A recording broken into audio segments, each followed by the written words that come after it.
All right. So you're looking at trying to catch moves that are somewhat quick because that's the definition of good location, whether it's down here. So we're going to examine what in there that created with some speed direction, right? Some direction with not having to wait forever.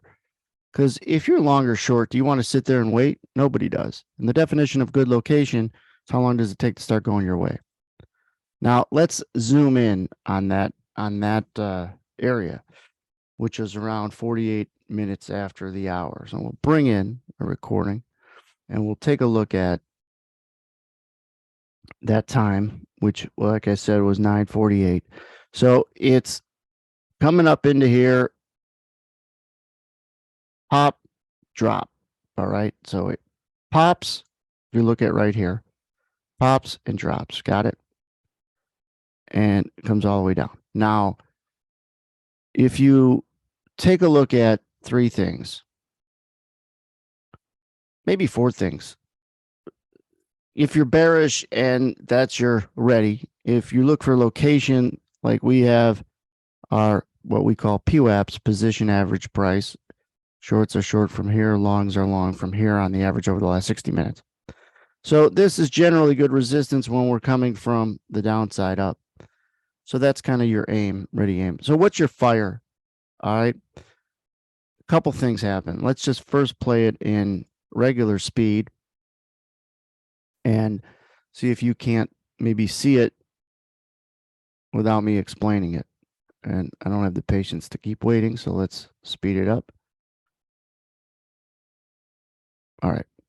Let me back it right there. All right, let me play it. So there was a bit of a check mark in the box of that could be the top. And then there was another over here. And then there was finally a third in here. And I'll walk you through it in a second.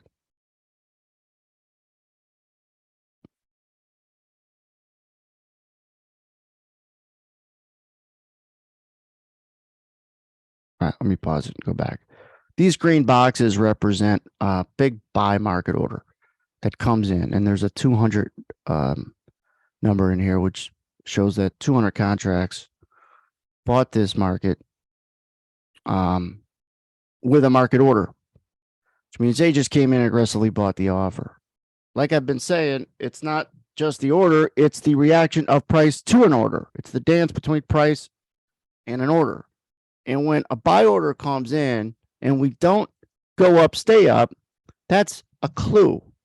When it rejects quick, like a buy order and price not only doesn't go up, it actually goes down. Got to scratch your head. Then you could see more longs than shorts in our OPP, other people position indicator, up in here. And if I take it down, you could see these numbers down in here show as much. 10 shorts, 65 longs, sample size of longs and shorts. Got it? That's what you want to see when you're trying to get short, is you want to see other people trying to get long, or not trying to get long, but are long. Why? Because after you're long, you're a seller. If you bought it up here and it did this to you, came off really quick, and you're long, I guarantee you there's swear words you're saying or thinking. And if you're thinking swear words in a position and you're a seller, downside's right side. If the sellers are swearing, downside's right side. And not just the sellers who are selling, but the sellers who want to sell it and they can't. That's what too many longs creating too many sellers means. The other thing is our imbalance, add, pull, where contracts are being pulled and added. If you watch it, you could see it go, stay, and go back to being more sellers coming in, less buyers bidding. And what do I mean by that? Like right here is a big imbalance. There's 395 new contracts added to the offer within the first few ticks and only 70 on the bid. And not only that, but it goes negative a couple times on the bid, which means more people are pulling bids. Like, look at this. More people are pulling bids than adding contracts. Well, I don't know about you, but why price goes down is because less people want to buy it and more people want to sell it. And then it goes down. So it's about understanding what you're using to predict what could happen next. And no matter your time frame, it's not about the next 10 points until it's about the next 10 ticks. It's not about the next 10 ticks. It's still until it's about the next 5 ticks. And I know a lot of people hate reading the real time. And you know why? Because they don't have the tools to do it.